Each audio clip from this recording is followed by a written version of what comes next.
nja kubyogerako extensively mu program ejja. Security forces kyemukola kikyamu. Emmundu y'eggwanga ne mugikwata ne mugiwa omuntu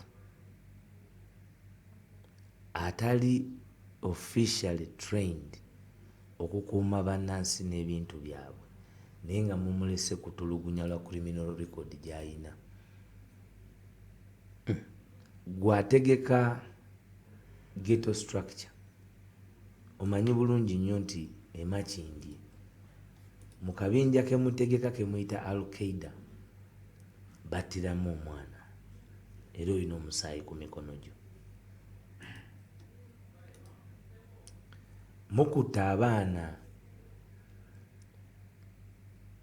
aba ghetto, mukutta abaana abalina criminal record, muli mu kubambaza obukookolo bajje baterrorizinga abantu enkya mu bafrontinge nga rogue elements. Kyova olaba gavumenti buli muntu abeegaana.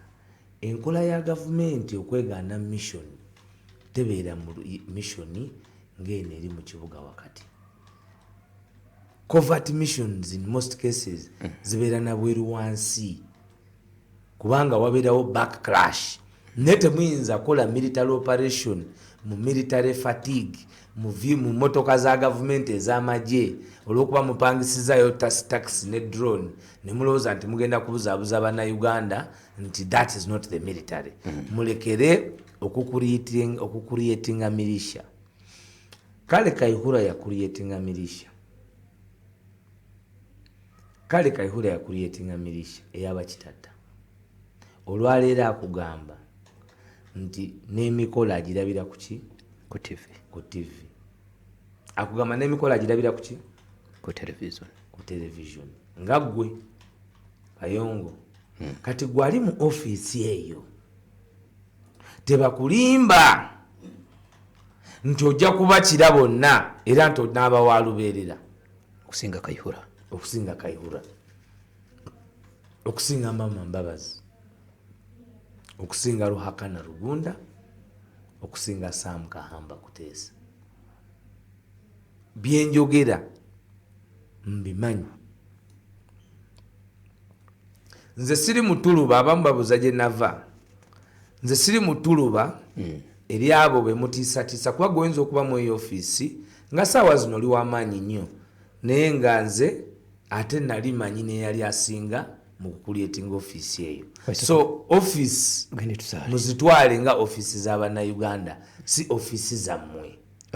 Ate muwe bannansi ekitiibwa ekyokubeera bannansi. Tewaliiwo gwe muntu yenna ali mu ofiisi ya gavumenti muntu agenda kukutya nga okola ebyo bye tutakusasulira kola nga tukusasula omusaala okukuuma abantu n'ebintu byabwe nga gwe okulembedde obubondo buli mu kuwamba abantu wano ne wali ate olowooze nti ogenda kubeera wa kitalo nnyo ogenda kwogenda otiisatiisa buli muntu ku lw'obudde bingi byesoogedde naye tewabaawo omuntu eyeerimba luno olutalo twalugyamu nga tuli sacrifice. Nze katono nnyo nga tugenda mu kusaala Kayongo kano kalukulu kankagamba abantu ne bali abawuliriza kuba waliwo ebigambo bingi. Nze nalina opportunity okuba nga nkola mu parliament ng'abakozi ba parliament kuba omukisa gwampeebwa ekibiina. Omukozi wa parliament asasula ndowooza miliyoni ba 7 ba 8 nga taliiko kintu kirala kyonna naye na optinga obutagenda wali ssente ne optinga okukola omulimu gw'abannayuganda gwenkola kati ate nga nagwo tegwaliwo gwajja luvannyuma nga simanyi na kyengenda kuzzaako after the election bwe twatula ne bannaffe ate twalaba nga it was important for kuba nti twongera ettaffaali mu kuggyako nakyemalira nga tetunutunulidde byanfuna bangi nnyo be batayinza na kumanya.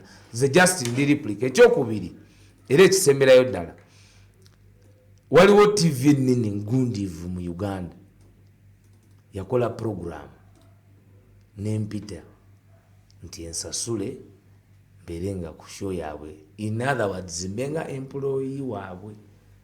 Nembagamba nze ekibiina kindabirira bulungi ne bannayuganda, because it is not after money or position, it is after liberating this country. And therefore, because it is after liberating this country, if it means our lives, so be it, for God and my country. Okay. Tusula kubanga tugaziwa okusinga kuona.